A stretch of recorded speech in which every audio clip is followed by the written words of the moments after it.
जबले तोहरा के देखी नए रानी, जबले तोहरा के देखी नए रानी कि दिलवा हमार भटके। जबले तोहरा के देखी नए रानी कि दिलवा हमार भटके। दिल भटके भटके भटके जबले तोहरा के देखी नए रानी कि दिलवा हमार भटके। जबले तोहरा के देखी नए रानी कि दिलवा हमार भटके। दिल भइल तोहर दीवाना हो, छोड़ब तोहरे ला जमाना हो। राजी हो जइबू तोहरा के बना लेबे अपन जनाना हो, बना लेबे अपन जनाना हो। तोहरे चक्कर में, तोहरे चक्कर में पागल भइल बानी, आधा हो गइल बानी घटके। जबले तोहरा के देखी नए रानी कि दिलवा हमार भटके। जबले तोहरा के देखी नए रानी कि दिलवा हमार भटके।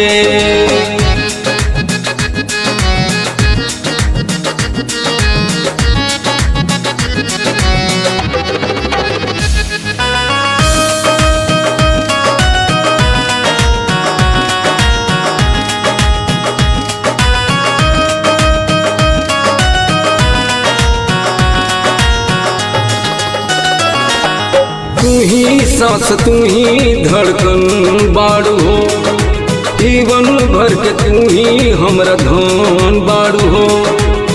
तोहर से शुरू बा जिंदगानी, तोहर सिवा कुछ ना पानी रानी।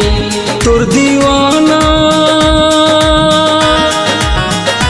तुर दीवाना तू हो जा मोर दीवानी के दूर अपना रहब हटके।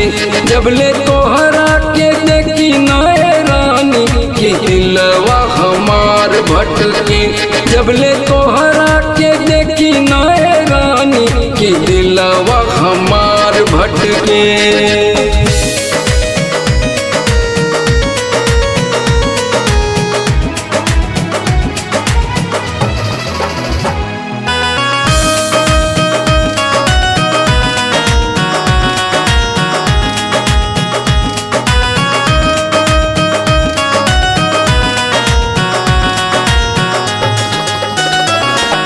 चाहिले तोहके जान जान हद से ज्यादा हो, छोड़बो नाही साथ बाट तो से वादा हो।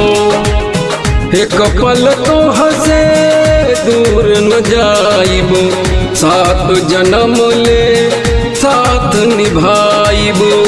तोहरे प्यार के, तोहरे प्यार के पियासल हम बानी, जिया जोड़ा द सीने में सटके। जबले तोहरा के देखी नए रानी कि दिलवा हमार भटके। जबले तोहरा के देखी नए रानी कि दिलवा हमार भटके।